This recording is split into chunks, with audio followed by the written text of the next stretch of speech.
Bienvenidos todos a la recta final, a este último módulo del cuarto curso. Aquí vamos a integrar y aplicar algunos de los conocimientos sobre políticas y planificación del desarrollo que hemos estado manejando durante los últimos 4 módulos. Sin más preámbulo, comencemos. Este video está conformado de 2 partes. La primera vamos a ver las generalidades de México, así como el riesgo en el mismo país. Posteriormente, vamos a pasar a lo que son los retos de la planificación ante la emergencia sanitaria por COVID-19. El estudio de caso que vamos a puntualizar es el Caribe mexicano, dentro del primer año de la pandemia. Para aquellos que no se encuentran tan familiarizados con México, vamos a ver algunas de las características generales del país a lo largo de la presentación y así el contenido de este módulo tenga más sentido para todos. La República Mexicana es el quinto país de América en cuanto a extensión territorial y cuyas fronteras colindan con Guatemala y Belice al sur y al norte con Estados Unidos de América. Al occidente se encuentra el Océano Pacífico y al oriente el Golfo de México y el Mar Caribe, que a su vez forman parte del Océano Atlántico. Cuenta con una superficie total de casi 2 millones de kilómetros cuadrados y poco más de 11.000 kilómetros de costa. El nombre oficial del país es Estados Unidos Mexicanos, aunque también se conoce como República Mexicana o México. Está integrado por 32 entidades federativas, como podemos ver en este mapa.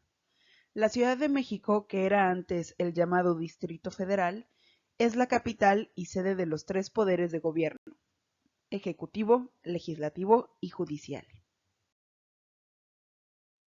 Cada estado se constituye a su vez por municipios, de los cuales hay en todo el país 2.458. Por su parte, la Ciudad de México está integrada por 16 alcaldías. En este mapa de la distribución de la población de México, nos sirve como referencia para ubicar en dónde se encuentran las grandes concentraciones de población, que se da en ciudades desde las más antiguas hasta las más modernas. Las grandes concentraciones, como podemos observar, se encuentran en el centro del país, en un cinturón ubicado por el paralelo 19. Asimismo, aproximadamente el 50% de la población vive en una de las 55 áreas metropolitanas de México. La cifra estimada para los datos del censo del 2020 es que somos más de 125 millones de mexicanos. Aquí se aprecia la gran diversidad climática que cuenta el país. Climas que en ocasiones parecen contradictorios, y es que factores como la orografía, la latitud, altitud o la presencia de los océanos dotan a México de una variedad climática enorme. De esta manera, es posible encontrar zonas áridas y desérticas al norte del territorio, climas húmedos con selvas tropicales al sur y sureste, y climas de alta montaña en las zonas de altura, entre otros. Aparentemente existen climas antagónicos a relativamente poca distancia entre ellos, con zonas donde la temperatura puede variar desde los menos 26 grados centígrados en el estado de Durango hasta regiones en el desierto de Mexicali, en Baja California, donde el termómetro puede alcanzar los 50 grados centígrados. A este tipo de fenómenos hidrometeorológicos podemos asociar a las siguientes amenazas climáticas: lluvias, heladas, granizadas, nevadas, ciclones tropicales, inundaciones, sequías, temperaturas extremas, fuertes vientos, tornados y tormentas, que además con el cambio climático se comportan de manera típica, tanto temporal como espacial, frecuencia y magnitud. A continuación tenemos el ejemplo con nevadas, heladas y granizadas. En este sentido, miremos las zonas que son susceptibles a inundaciones y hagamos un ejercicio comparativo con las zonas costeras y la distribución y densidad de población del país, y donde de nuevo se deben tomar en cuenta como una amenaza real al cambio climático. Debido a la orografía nacional, a que México está situado cerca de la zona intertropical de convergencia y dentro del cambio de influencia y trayectoria de los ciclones tropicales, se presentan lluvias intensas que producen inundaciones año con año, ocasionando serios problemas en todo el territorio nacional. A pesar de que el impacto de los ciclones tropicales puede causar algunos daños por los efectos mencionados, gracias a la lluvia que traen consigo, las presas se llenan y los acuíferos se recargan, facilitando con ello la existencia de agua para la agricultura, la generación hidroeléctrica y el suministro de agua potable.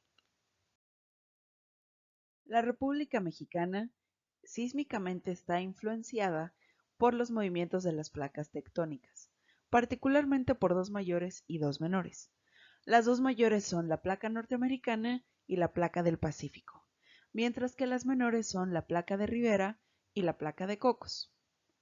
La placa del Pacífico corre paralela a la norteamericana, y este movimiento es peculiarmente notorio en el extremo de la península de Baja California, donde se encuentra la famosa falla de San Andrés. Todo este movimiento simultáneo de las placas tectónicas, a la que se debe la configuración actual de México, incide en los nacimientos y erupciones volcánicas. En México existen unos 20 volcanes activos. La mayoría se encuentra en el eje neovolcánico, también llamado eje volcánico transversal. Este atraviesa el país cerca del paralelo 19 norte, desde las islas Revillagigedo en el Océano Pacífico hasta el Golfo de México, donde también se encuentra concentrada gran parte de la población. Aunque las zonas epicentrales se localizan en diversos puntos del Pacífico, específicamente a lo largo de la trinchera mesoamericana que podemos ver en el mapa, en la parte sur, la Ciudad de México, aunque no se encuentra sobre la costa, se ha convertido en un receptor sísmico de todos los movimientos que ocurren en esta zona, ya que se encuentra lo suficientemente cercana para experimentar sus efectos. Y la causa de que estos sean más dañinos en esta zona que en otros lugares radica, además de la extensión y de la densidad de población de la propia ciudad, especialmente en el suelo y en el subsuelo, ya que esta ciudad fue fincada en lo que fueran 5 lagos. Esto siempre ha generado una gran preocupación que se hizo presente en el fuerte sismo del 19 de septiembre de 2017, mismo día del aniversario luctuoso del terremoto de México en 1985. Para este último terremoto se reportaron 370 muertos y más de 100 desaparecidos en diferentes entidades del país, así como más de 44 edificios dañados en la Ciudad de México. Aquí podemos observar, por último, la distribución de procesos de remoción en masa y los desastres asociados en México. Podemos ver que son una amenaza importante, ya que estos, en combinación con la vulnerabilidad y las poblaciones expuestas, determinan un riesgo considerable. A lo anterior debemos sumarle la presencia cada vez mayor de los asentamientos humanos en laderas.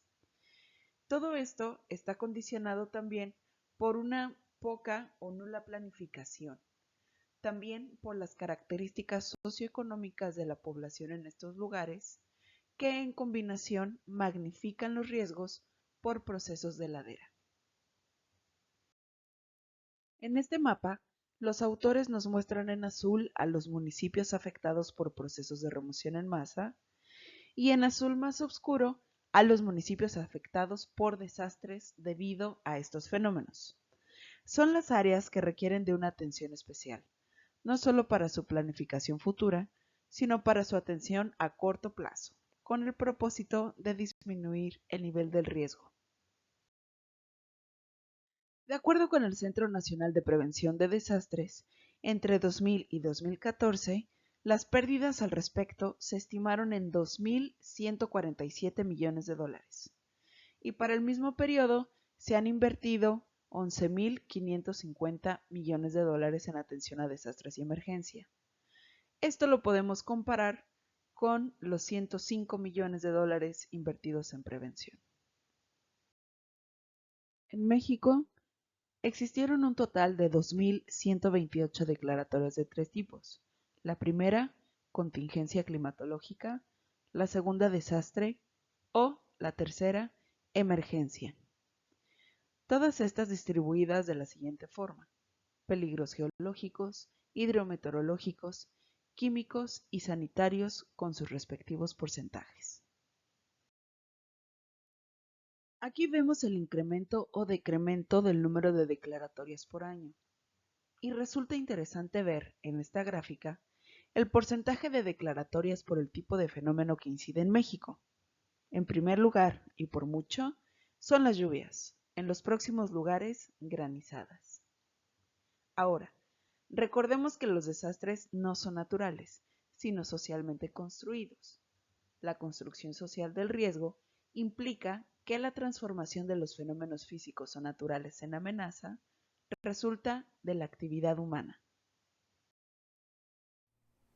El proceso de construcción de riesgo que se ha dado en México responde a una serie de factores complejos que son el resultado de la aplicación de los distintos modelos de desarrollo implementados a lo largo de la historia, pero que en buena medida han tenido cambios drásticos en la estructura social y territorial que se han producido en las décadas recientes.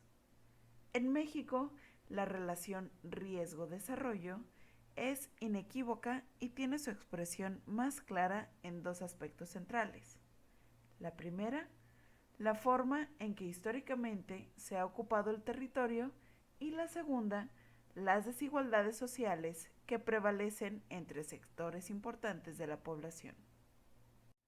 El Instituto Mexicano para la Competitividad señala que el desastre tiene como causa principal la pérdida de control sobre el territorio, la incapacidad para gestionar el espacio urbano y las dificultades para conciliar el interés público con la ganancia privada. En pocas palabras, el desastre es una consecuencia de la falta de capacidad para gestionar el territorio, o el desastre es un reflejo de la gobernanza territorial deficiente.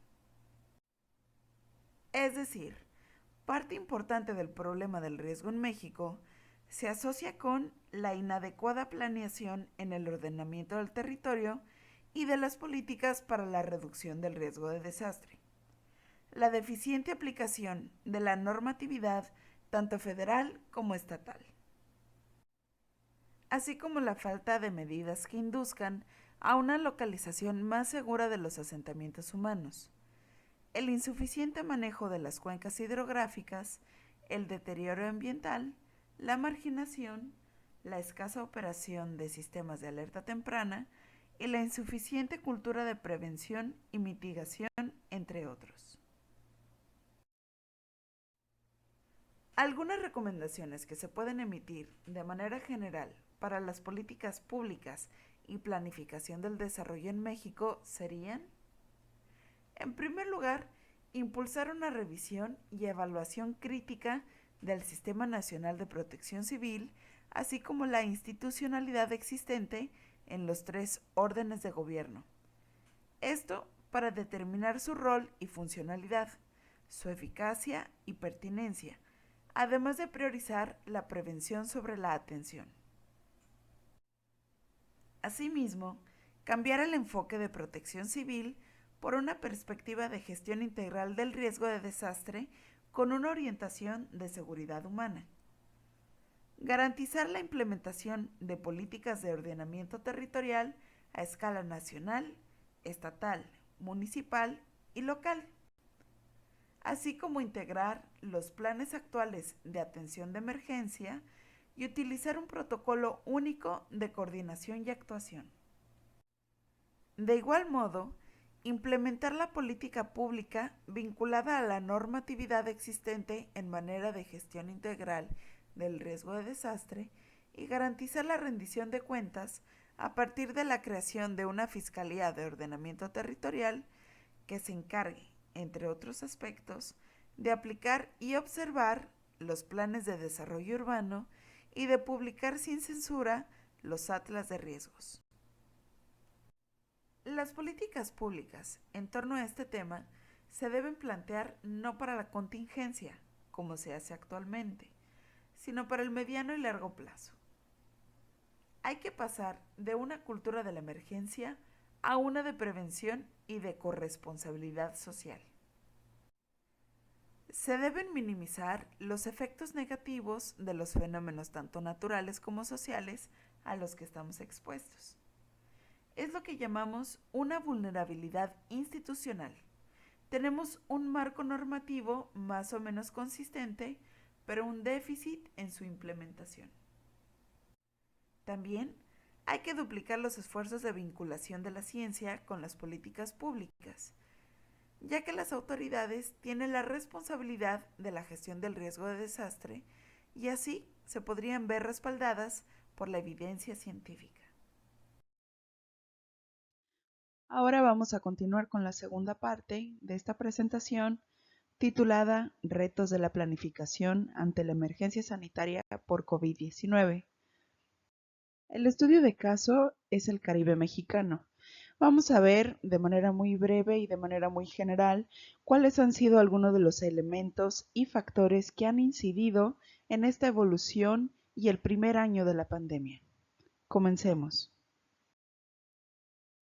En la región sureste de la República Mexicana se encuentra una península que se va levantando muy lentamente, hablando de tiempo geológico, por supuesto. Esta es de origen kárstico o rocas de carbonato de calcio, que junto con las características climáticas hacen de esta región un lugar extraordinario, de mar turquesa y playas de colores muy claros, que concentran el interés de muchos actores que inciden en la zona. A esta formación se le conoce como Península de Yucatán, y aquí se encuentran 3 de los 32 estados de México, que son Campeche, Yucatán y Quintana Roo. Quintana Roo es el que está coloreado de color verde y es el estado de la costera que colinda con el Océano Atlántico y la región marítima llamada Mar Caribe. En este sentido, se le conoce como Riviera Maya a la región que podemos ver sombreada al norte del estado, entre las ciudades de Cancún, Puerto Morelos, Cozumel, Playa del Carmen y Tulum al sur. Esta es la zona con mayor ingreso económico y en donde se encuentra concentrada la región turística por excelencia. En la zona media o intermedia del estado se le conoce como la región Maya, y al sur del estado se encuentra la capital de Quintana Roo, que es la ciudad de Chetumal. Aquí se encuentran la mayoría de los poderes e instituciones estatales. Chetumal es una ciudad fronteriza con Belice y, a diferencia de las ciudades prácticamente nuevas de la Riviera Maya, es una ciudad fundada en 1898 con otras finalidades políticas y no precisamente turísticas. El Caribe mexicano, sin duda, es uno de los lugares más privilegiados de México, ya que cuenta con diversos recursos como una gran diversidad biótica, histórica, cultural y social. Por ejemplo, en el área natural se tiene mar, lagunas, unas formaciones muy interesantes llamadas cenotes, varios sistemas de cuevas y cavernas, arrecifes de coral, selva tropical y varias especies de flora y fauna, entre muchos otros ecosistemas. Al ser una región maya, tanto antigua como actual, existen varias zonas arqueológicas muy bellas e importantes para las civilizaciones antiguas. En la actualidad se siguen reproduciendo tradiciones de esta propia cultura maya. También existe una infraestructura turística muy diversa. Al norte del estado se encuentran grandes complejos hoteleros que van cambiando su naturaleza hacia las ciudades del sur. Hay turismo de negocios, de aventura, arqueológico, ecológico, entre muchos otros. Vamos a ver algunos de los antecedentes generales para entender el contexto de la región. Por ejemplo, la actividad turística en todo México aporta el 9% al Producto Interno Bruto Nacional. Solamente Quintana Roo aporta el 1.6% del PIB a México. También Quintana Roo es la entidad que concentra el mayor número de cuartos de hotel, que equivalen al 6% del total en todo el país. A nivel estatal, en 2019 se recibieron un total de 23 millones de visitantes, 8 millones de cruceristas, en los puertos tanto de Cozumel y Majagual, y también se ocuparon más de 107,000 cuartos de hotel. En abril del 2020, Cancún cumplió 50 años de su apertura. Hace 50 años era prácticamente un territorio desierto y de escasa integración nacional, y pasó a ser uno de los principales destinos a nivel internacional. Cancún surge en los años 70 bajo la política de creación de uno de los 5 centros integralmente planeados. Esto para lograr una descentralización del desarrollo económico en México a través de un desarrollo. Cancún fue la primera ciudad planeada de México. Esta se enfocó a un turismo estadounidense de masas que con el tiempo ha sido un mercado dirigido también a los Spring Breakers. A partir de los años 90 se inician cambios importantes con el desarrollo de una región turística de tipo lineal a lo largo de todo el litoral, de norte a sur, como lo vimos en el mapa pasado. Y se comenzaron a crear ciudades como Playa del Carmen, Tulum y Puerto Morelos, entre otras, que son diseñadas enteramente hacia y para la industria turística.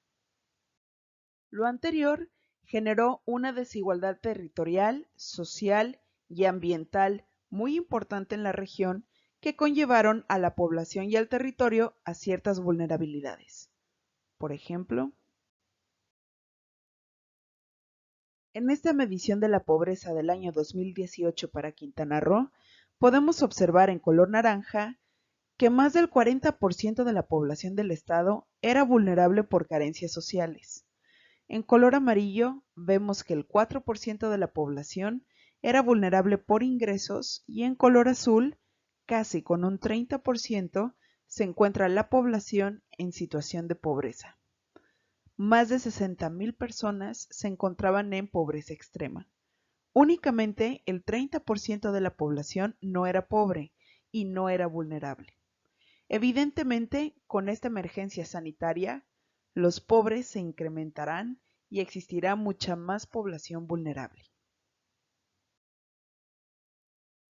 Otras causas de vulnerabilidad identificadas para el Caribe mexicano son dependencia económica de una sola actividad, en este caso el turismo, pobreza, población segregada y diferencias territoriales que acentúan problemas regionales y locales. También un aumento en los índices de la violencia, también violencia en el hogar hacia mujeres y niños que se ha incrementado con la cuarentena. Enfermedades transmitidas por vector, que son aquellas enfermedades virales provocadas por la picadura de un mosquito, que se transmite, por ejemplo, el dengue, chikungunya y Zika. Por la gran transformación urbana e infraestructura turística, se han perdido valiosos ecosistemas, se ha contaminado y alterado al medio ambiente. También el cambio climático, que a su vez intensifica en número y magnitud a los fenómenos meteorológicos como tormentas tropicales y huracanes.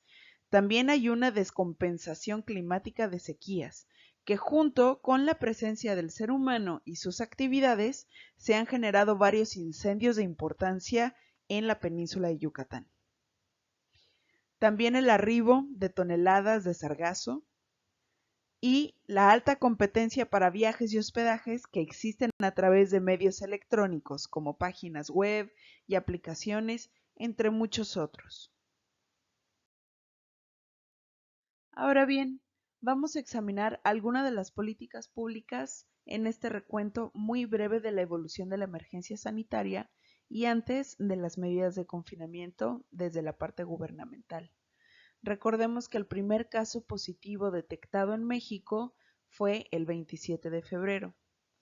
Para el 13 de marzo, que fue el primer caso en Quintana Roo, se diseñaron 40 protocolos de atención y capacitaciones a personal del sector turístico, donde 375 hoteles participaron en la elaboración de planes de actuación y logística.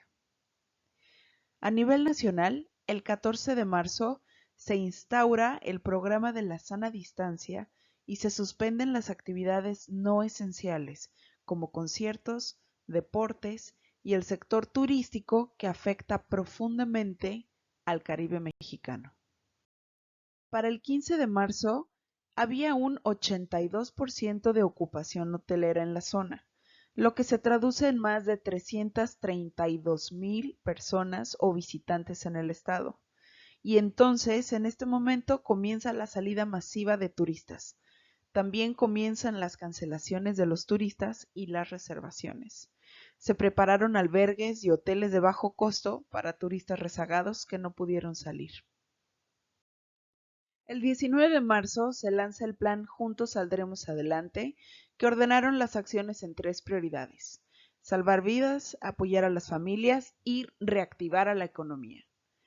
Para evitar que el sistema hospitalario se colapsara por el ingreso masivo de enfermos, se aumentó la infraestructura hospitalaria y se contrató a más personal de salud.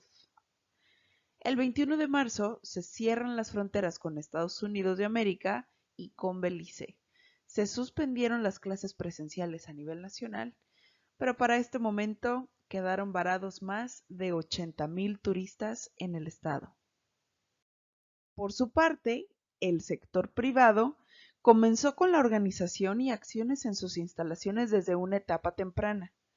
Como la mayoría de las cadenas hoteleras en la región son de capitales extranjeros, se siguieron con protocolos propios de cada una y se comenzó con una transformación importante independientemente de lo que el gobierno hacía en su momento. Este sector analizó, lanzó campañas, capacitó al personal y continuó con protocolos internos y particulares para cada hotel. Se adecuaron los espacios y estructuras turísticas de acuerdo al tipo de hotelería. Esto sucede al ritmo que se hacía en los otros países de acuerdo con la nacionalidad del hotel para estar listos para la emergencia y para la reapertura. Y la emergencia comienza. Aquí podemos ver las variaciones anuales de las llegadas de turistas internacionales al Caribe, a Centroamérica, México y Sudamérica. Podemos observar una caída del 100% en el mes de abril de 2020. Esto corresponde a las restricciones de los países y de las aerolíneas para viajar, y así se detuvo súbitamente toda la industria. Ya durante la emergencia, el 5 de abril se lanza el programa 5 apoyos básicos para la tranquilidad familiar, donde se entregaron despensas de puerta en puerta, existió un apoyo gubernamental para que no faltara agua, gas y luz, y donde se subsidió una parte a las familias más necesitadas.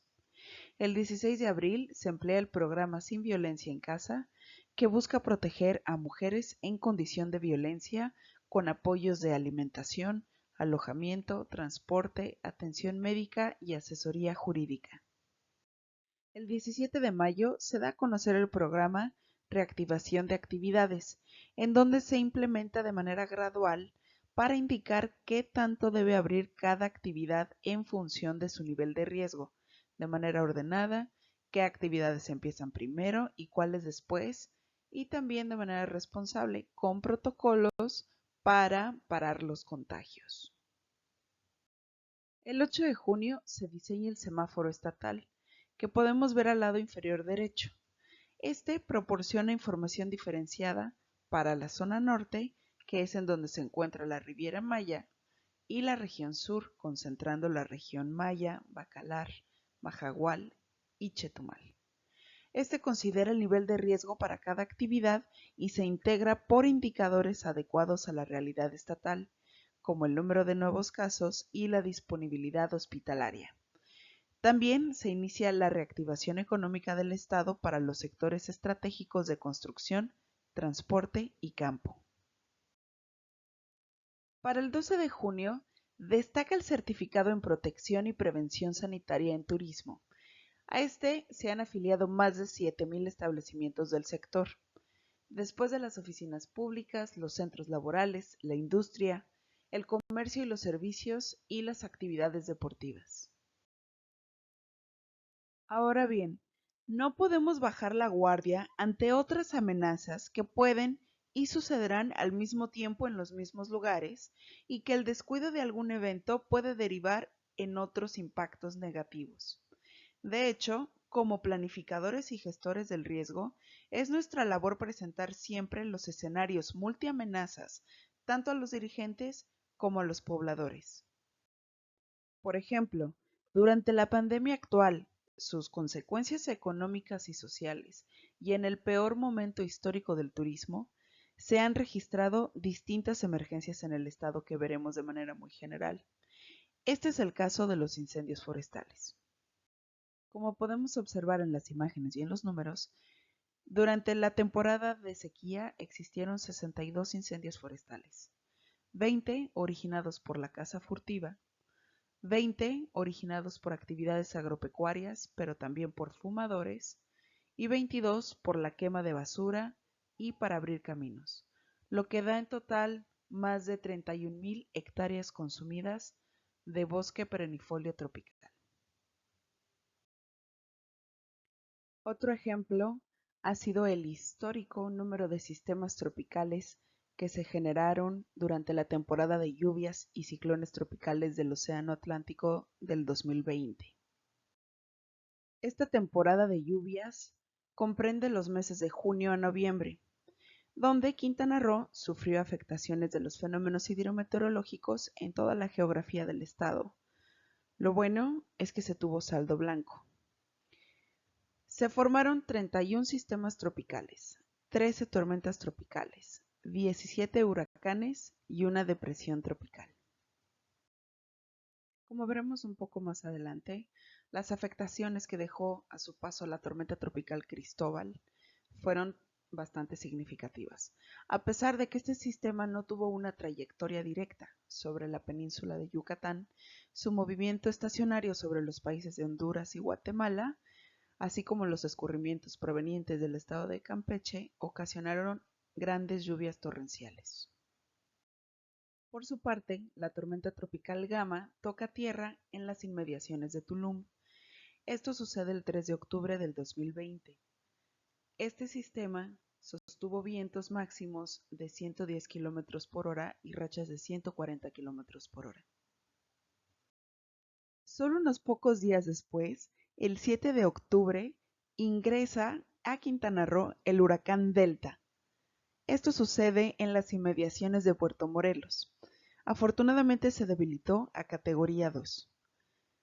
Este meteoro contaba con vientos máximos de 175 km por hora y rachas de más de 205 km por hora.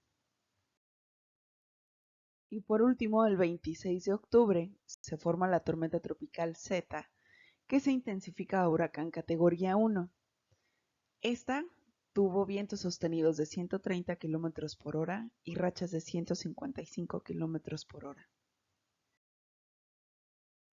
Aquí podemos ver algunas de las consecuencias de las inundaciones ocasionadas por la tormenta tropical Cristóbal, que ocasionó daños a más de 11,000 personas en 88 comunidades, en su mayoría rurales, donde algunas quedaron incomunicadas por los daños en más de 350 kilómetros en caminos y puentes, y perdieron cosechas, cabezas de ganado, entre otros bienes.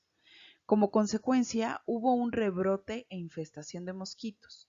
Las personas que fumigaban estaban ocupadas desinfectando otras áreas para evitar el COVID, lo que ocasionó un repunte de casos de dengue.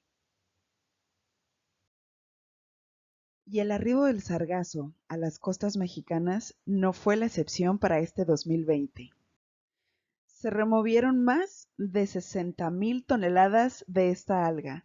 También se colocaron distintas barreras, se construyeron algunos buques, se dio mantenimiento a otras embarcaciones, también se instauraron algunas políticas públicas y se incitó a las personas a que ayudaran para levantar esta alga.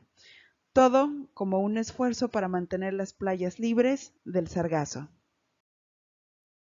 En estas 11 gráficas podemos observar la evolución epidemiológica en Quintana Roo por municipio.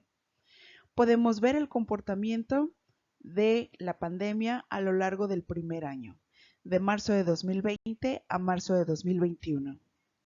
A pesar de que cada municipio cuenta con características geográficas, históricas, sociales, culturales, únicas y propias de ese lugar, tenemos un comportamiento similar a lo largo del primer año de la pandemia con los municipios tanto del norte, que son aquellos que tienen un recuadro de color azul turquesa, como con los municipios del sur, que son aquellos que tienen un recuadro de color rojo. En este sentido, es importante señalar una diferencia que existe entre la regionalización de los municipios al norte con la regionalización de los municipios al sur. Esta diferencia radica en el segundo pico que podemos observar precisamente en aquellos municipios cuya actividad económica principal es el turismo. El número de contagios se incrementa considerablemente, sobre todo en la temporada alta del Caribe mexicano, que coincide con las fechas de diciembre y la Navidad y el Año Nuevo. Aquí podemos ver, sobre todo en Benito Juárez, que es en donde se encuentra la ciudad de Cancún, también en el municipio de Solidaridad, que es en donde se encuentra Playa del Carmen, en el municipio de Tulum, Cozumel e Isla Mujeres principalmente. Se podría decir que el balance final en Quintana Roo durante el primer año de la pandemia por COVID-19 son más de 20,000 casos positivos y más de 2,400 defunciones a lo largo de un año. ¿Cuál sería entonces el papel de las políticas públicas y de la planificación si hubiesen cambiado estos números? Continuando con lo anterior, podemos ver aquí que ya se está implementando la vacunación y este va a ser un elemento clave y vital sobre el camino que va a seguir la emergencia sanitaria, no solo en Quintana Roo o en el Caribe, sino en todo el mundo. Para ello es necesario de una estrategia y de una planificación sólida para que tenga éxito en las políticas públicas. Como podemos darnos cuenta, la situación actual es sumamente compleja y en donde inciden muchos elementos y factores. Alguno de ellos tiene que ver con la conjunción de la intensidad, la naturaleza y la extensión propia del fenómeno COVID. También la exposición e importación del virus por turistas internacionales de todo el mundo hacia la región, así como la vulnerabilidad social, producto de los desequilibrios y de la pobreza en que se encuentra parte de la población, así como la falta de una verdadera cultura de prevención ante el riesgo de desastres y una integración entre sectores.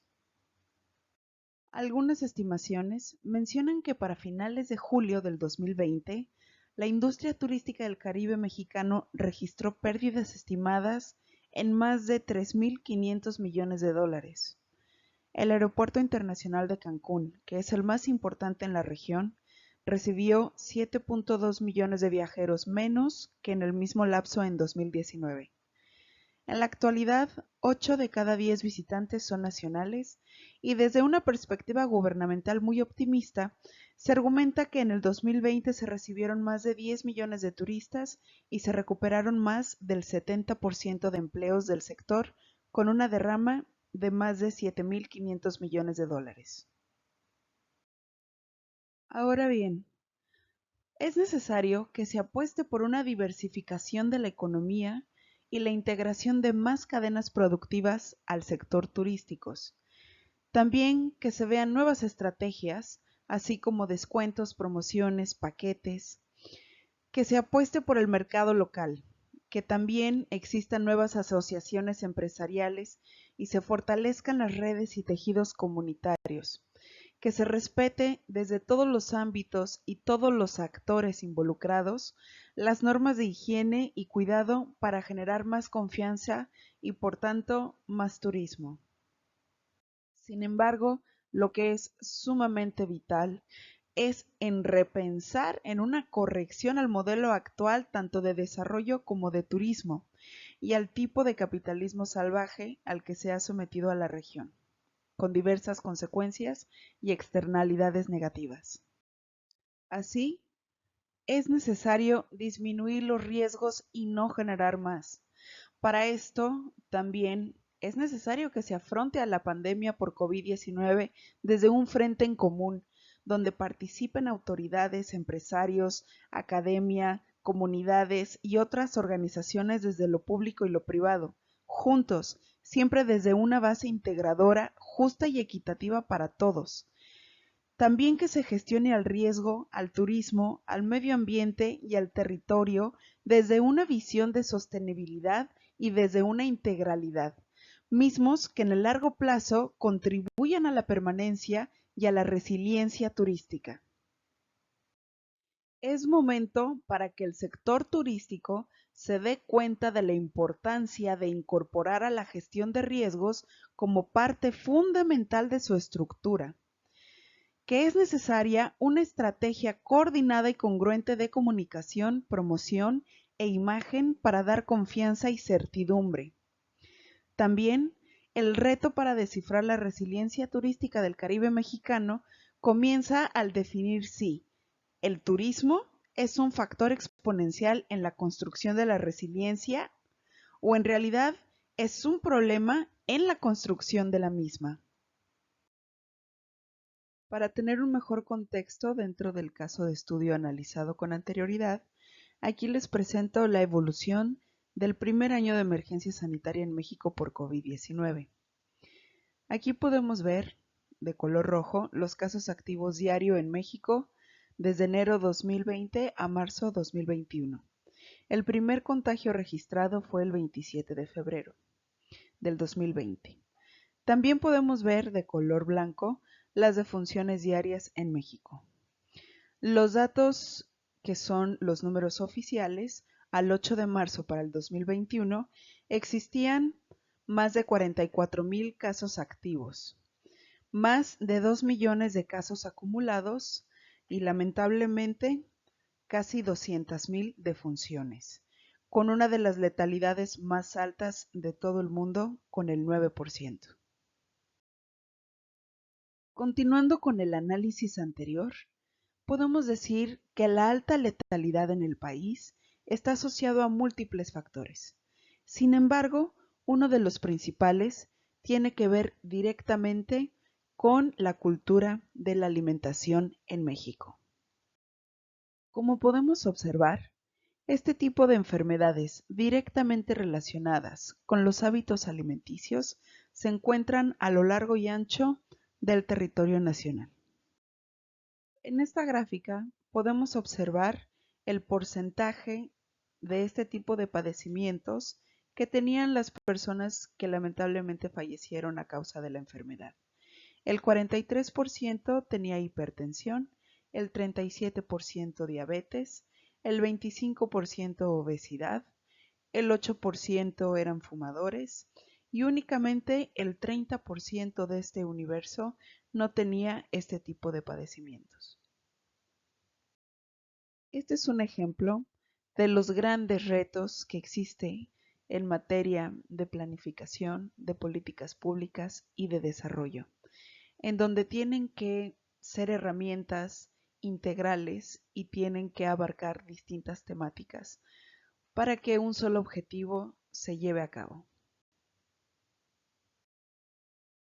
Y por último, para tener el contexto del primer año de América Latina y el Caribe en el COVID, aquí se encuentran las principales estadísticas al 8 de marzo de 2021. América Latina superó los 22 millones de contagios documentados por COVID-19. Es una de las regiones más afectadas del planeta por la pandemia.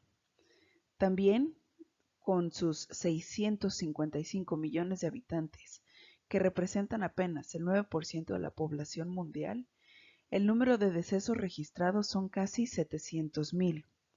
Esto asciende poco más de una tercera parte del total global.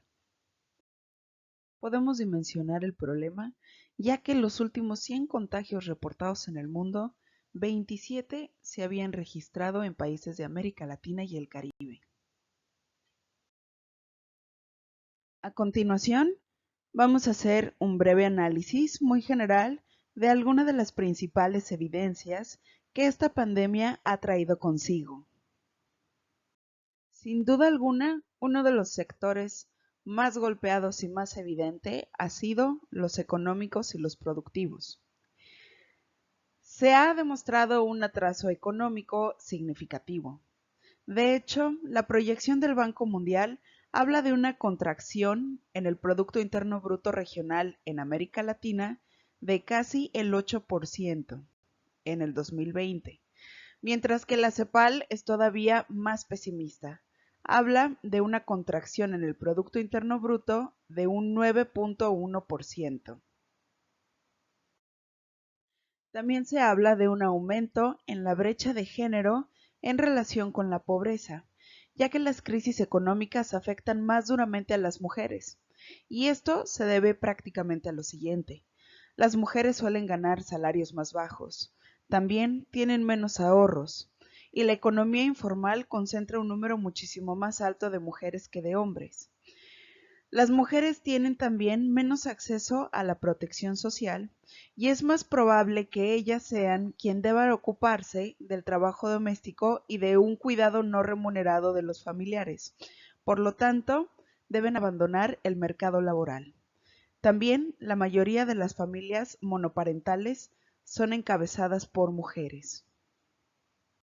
También se habla de una vulnerabilidad del sistema económico y de políticas públicas, ya que es evidente en los sistemas de salud, en la educación a distancia, en el mercado laboral y en los sesgos de las políticas macroeconómicas, entre otros factores.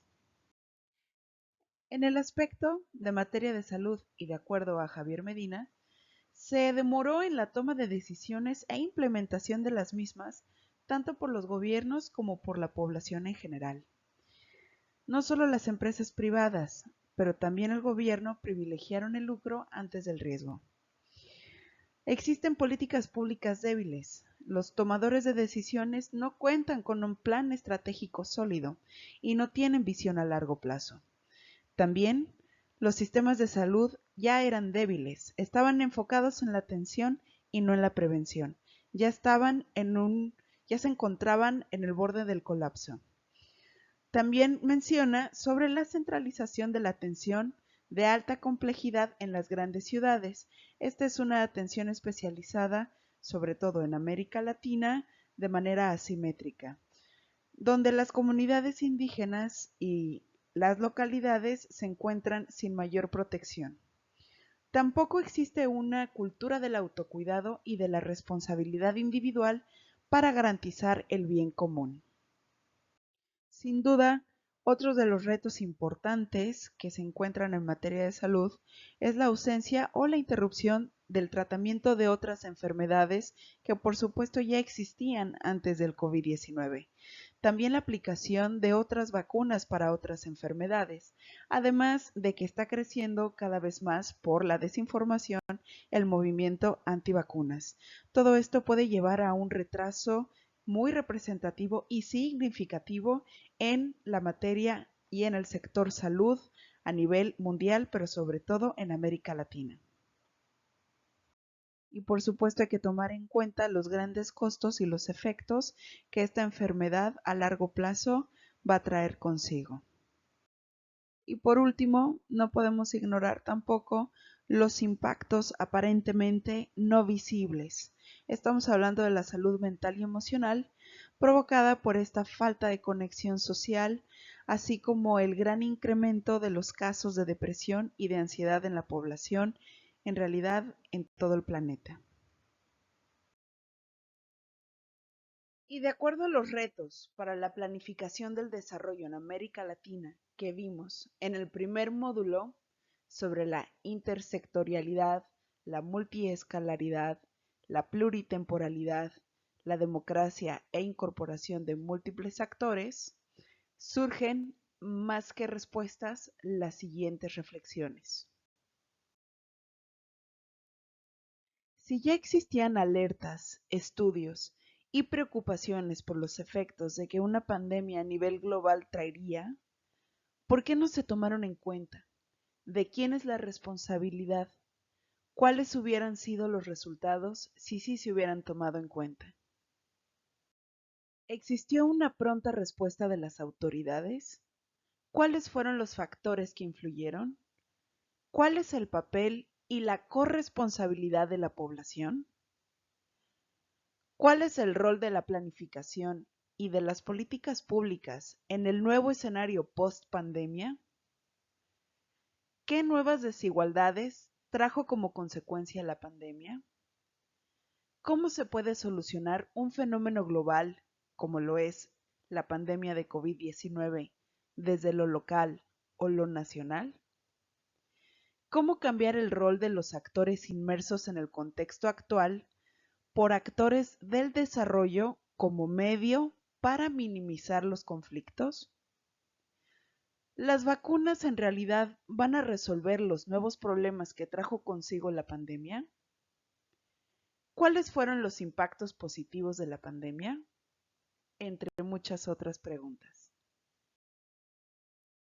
Por último, quisiera comentarles que esta es la oportunidad perfecta para detenerse, para hacer un alto total y autoanalizar qué es lo que se puede mejorar, qué aspectos se pueden reconstruir mejor, pero de tal manera que esta reconstrucción sea mucho más equitativa y justa.